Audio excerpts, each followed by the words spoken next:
പുട്ടും കടലക്കറിയും കേരളത്തിലെ ഏറ്റവും പ്രിയപ്പെട്ട ഭക്ഷണങ്ങളിൽ ഒന്നാണ്. ഇത് തയ്യാറാക്കാൻ എളുപ്പമാണ്. പുട്ടുണ്ടാക്കുന്നതിന് ആവശ്യമായ സാധനങ്ങൾ: അരിപ്പൊടി 2 കപ്പ്, തേങ്ങ ചിരകിയത് 1 കപ്പ്, ഉപ്പ് ആവശ്യത്തിന്, വെള്ളം ആവശ്യത്തിന്. തയ്യാറാക്കുന്ന വിധം: 1. അരിപ്പൊടിയിൽ ഉപ്പും വെള്ളവും ചേർത്ത് നന്നായി ഇളക്കുക. 2. പുട്ടുകുറ്റിയിൽ ആദ്യം തേങ്ങ ചിരകിയതിടുക, പിന്നീട് അരിപ്പൊടി മിശ്രിതം ഇടുക. 3. പുട്ടുകുറ്റി അടച്ച് ആവി കയറ്റുക. 4. 10 മുതൽ 15 വരെ മിനിറ്റിന് ശേഷം പുട്ട് തയ്യാറാകും.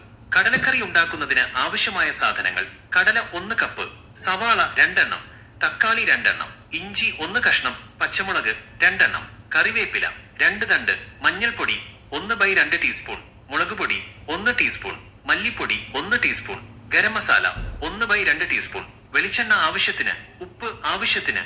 തയ്യാറാക്കുന്ന വിധം: 1. കടല കുതിർത്ത് വേവിക്കുക. 2. സവാള, തക്കാളി, ഇഞ്ചി, പച്ചമുളക് എന്നിവ ചെറുതായി അരിയുക. 3.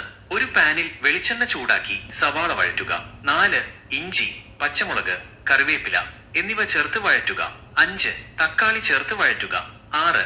മഞ്ഞൾപ്പൊടി, മുളകുപൊടി, മല്ലിപ്പൊടി എന്നിവ ചേർത്ത് വഴറ്റുക. 7. വേവിച്ച കടല ചേർത്ത് ഇളക്കുക. 8. ആവശ്യത്തിന് ഉപ്പും വെള്ളവും ചേർത്ത് തിളപ്പിക്കുക. 9. ഗരം മസാല ചേർത്ത് ഇളക്കുക. 10. കടലക്കറി തയ്യാറാകും.